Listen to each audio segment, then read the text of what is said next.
ও জান্নাতীরা, তোমরা যারা জান্নাতের মধ্যে আসছো জান্নাতীরা, শুইনা নাও, আদি অনন্তকাল তোমরা যেভাবে খাইতেছো ওইভাবে খাইবা, কয় কেজি মিষ্টি খাইবা খাও, আর কখনো তুমি ডায়াবেটিসের রোগী হইবা না, খাসি একসাথে কয়টা মনে চায় খাও, আর কখনো তুমি অসুস্থ হইবা না, হার্ট তোমার ব্লক হবে না, গরু একসাথে কয়টা খাইবা খাও, তোমার আর কখনো শরীরের মধ্যে চর্বি বাড়বে না। অর্থাৎ জান্নাত যতদিন থাকবে আমি আল্লাহ আজীবন থাকবো, ততদিন জান্নাতও থাকবে, এবং জান্নাতের ভিতরে তোমরাও সুস্থতার সাথে বেঁচে থাকবা, আর কখনো তোমরা অসুস্থ হইবা না, আর কখনো তোমরা অসুস্থ হইবা না।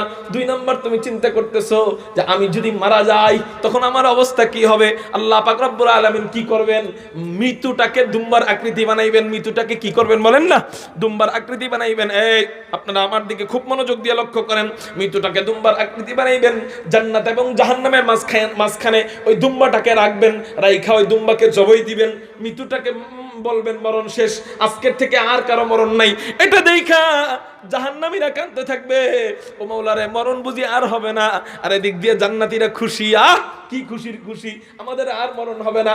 জাহান্নামীরা কান্দে আর জান্নাতীরা হাসে। মেরে মুহতারাম ভাইও, এবার আল্লাহ ঘোষণা দিবেন, ইন্নালাকুম আন তাহিয়াউ ফালা তামুতু আবাদা। ও জান্নাতীরা, তোমরা জান্নাতের মধ্যে আদি অনন্তকাল জীবিত থাকবা। শোনো শোনো শোনো, আর চিন্তা করার দরকার নাই, আর জীবনেও তোমরা জান্নাতে মারা যাইবা না। একজনে কইছে আল্লাহু আকবার, বাকিদের মনোযোগ অন্যদিকে। আমি বুঝতেছি অনেক রাত হয়ে গেছে, তো গরমের মাস, ভাই শেষ করে দিতেছি, এই হাদিসটা শেষে আমার বয়ান শেষ। তাহলে মনোযোগ দেন, খুব মনোযোগ দেন মেরে মুহতারাম ভাইও। 2 নাম্বার, আর জীবনে তোমরা মরবা না। 3 নাম্বার, জান্নাতের মধ্যে তোমরা আসছো, তোমরা আশঙ্কা করতেছো এই সমস্ত তোমরা কি আবার বুড়ো হয়ে যাও কিনা, তোমাদের চুলগুলা পেকে যায় কিনা, তোমাদের লোমগুলা পেকে যায় কিনা, তোমাদের ভুরুগুলা পেকে যায় কিনা, তোমাদের যে যৌবন শক্তি আমি আল্লাহ দিয়েছি এই যৌবন কি শেষ হয়ে যায় কিনা। ও যুবক, তোমাদেরকে বোঝানোর জন্য বলতেছি, আমলের প্রতি আগ্রহের জন্য বলতেছি।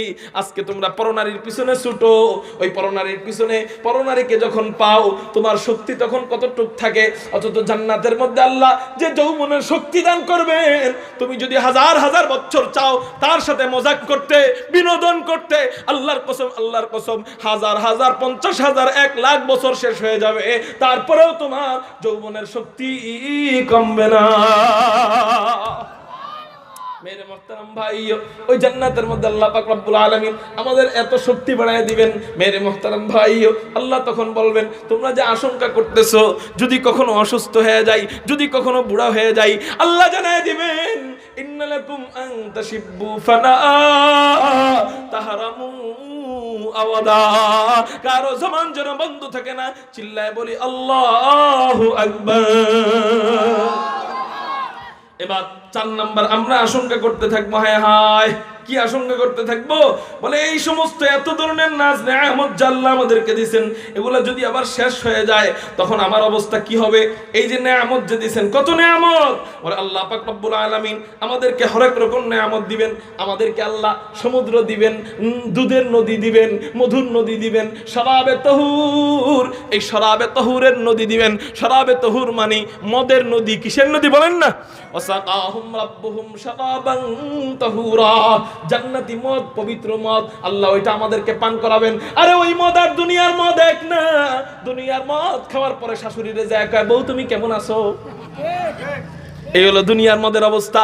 আর জান্নাতের মদ, জান্নাতের শরাব, আল্লাহ বলেন ওয়াসাকাহুম রাব্বুহুম শারাবান তাহুরা, ওই শরাব যত পান করাবে তত ইশকার মারিফাতের সাগরে আপনি ডুবতে থাকবে। আল্লাহ মধুর নদী দিলা, মদের নদী দিলা, আল্লাহ দুধের নদী দিলা, পানির নদী দিলা, সব কিছু পাইলাম, নারী পাইলাম, গাড়ি পাইলাম, বাড়ি পাইলাম, জান্নাত পাইলাম, গাছ পাইলাম, পালা পাইলাম, পাহাড় পাইলাম, পর্বত পাইলাম, সব পাইলাম। আল্লাহ বিশাল বড় সমুদ্র পাইলাম, সমুদ্রের সৈকত পাইলাম জান্নাতে। এই শুনেন, জান্নাতের মধ্যে সমুদ্রের সৈকত থাকবে। আল্লাহু আকবার বলেন। আল্লাহ পাক রব্বুল আলামিন আমাদেরকে জান্নাতের মধ্যে সমুদ্রের সৈকত দিবেন। শুনেন শুনেন, আপনি সমুদ্রের সৈকতের কাছে যাবেন, যাওয়ার পরে ঢুকতে ভয় পাইবেন, আপনি জানবেন না যে এটা আমার সৈকত, কারণ এত বড় সৈকত আমার মতো একটু মানুষের লেগে আপনি বিশ্বাস করতে পারবেন না। তো আপনি কাছে কাছে যাবেন, যাওয়ার পরে দেখবেন কি কিছু ফেরেশতারা দাঁড়ায় দাঁড়ায় পাহারা দিতেছে, কেউ যেন ঢুকতে না পারে। আপনি ফেরেশতাকে জিজ্ঞাসা করবেন, ভাই আসসালামু আলাইকুম। ফেরেশতা বলবে, হ্যাঁ ওয়ালাইকুম সালাম, কে তুমি? আমি তো অমুক। এই সমুদ্রের সৈকতটা কার জন্য? বলে এই সমুদ্রের সৈকতটা ওই যে আপনারা চিনেন না, এই সমুদ্রের সৈকতটা হলো পুটিজুরি নয়া ওই এলাকার এক আব্দুল্লাহর জন্য। আপনি বলবেন, হ্যাঁ আমি তো পুটিজুরির আব্দুল্লাহ। ওই ফেরেশতা বলবে, আসসালামু আলাইকা ইয়া আব্দুল্লাহ।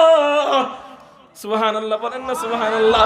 আসসালামু আলাইকা ইয়া আব্দুল্লাহ, আসসালামু আলাইকা ইয়া আহলাল জান্নাহ। আমি তো তোমাকেই খুঁজতেছি, তুমি এতদিন কোথায় ছিলা? আগেই তো ভালোভাবে পরিচয় দিলে ভালো হইতো। এই সমুদ্রের সৈকতটা শোনো কার জন্য? বলো এই সমুদ্রের পুরা সৈকতটা আল্লাহ তোমার জন্য বানাইছে। বলে তাহলে তোমরা কারা? তোমরা এখানে কি করো? ফেরেশতারা বলবে, আমরা এখানের পাহারাদার, অর্থাৎ আপনার পাহারাদার। চলেন আপনাকে নিয়ে সমুদ্রের সৈকতের ভিতরে যায় ঘুরে আসি।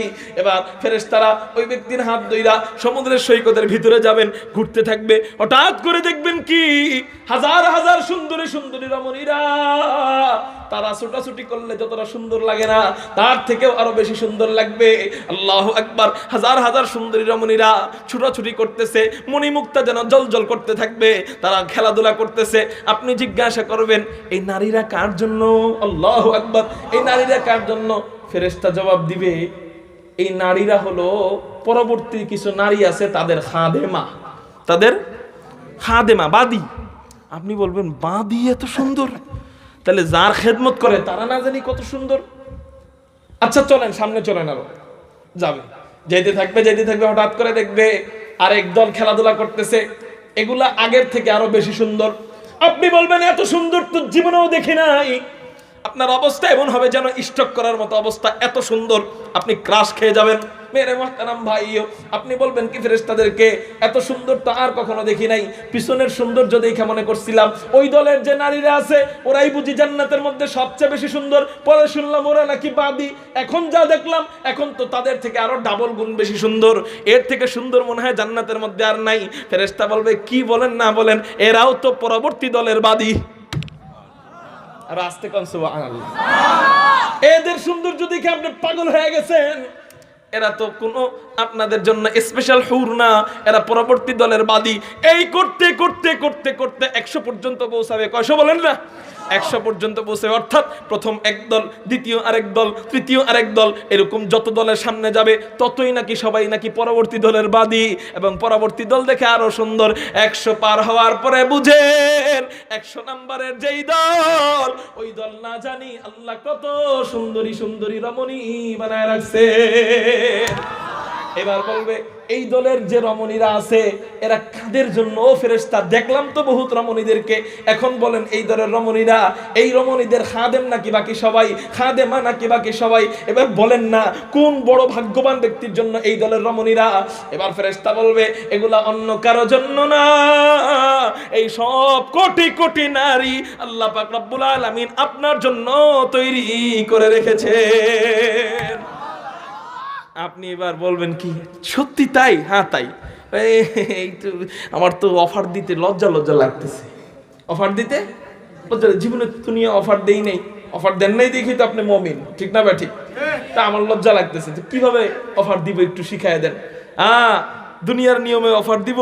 দুনিয়ার নিয়মে তো কত কি করে, ইমো নাম্বার খুঁজতে থাকে, মেসেঞ্জারে চ্যাটিং করার জন্য ফেসবুক আইডি খুঁজতে থাকে। কয় আর কিচ্ছু লাগবে না, তোমার খালি আইডিটা দাও তাইলেই যথেষ্ট, ঠিক না ভাই? ঠিক। ফেরেশতারা বলবে, এগুলা যদি আপনি জিজ্ঞাসা করেন, ফেরেশতারা বলবে এগুলার কোনো প্রয়োজন নাই, এগুলার কোনো দরকার নাই। আল্লাহ পাক রব্বুল আলামিন এর শেয়ার তৈরি করেছেন, মনের সাথে মনের মিল, কোনো নাম্বার খুঁজতে হবে না। এদিক দিয়ে ইমো নাম্বারের জন্য পিছনে পিছনে ঘুরে, ওদিক দিয়ে জুতার বাড়ি দেখায়, বলে এগুলা কোনো জান্নাতের মধ্যে চলবে না।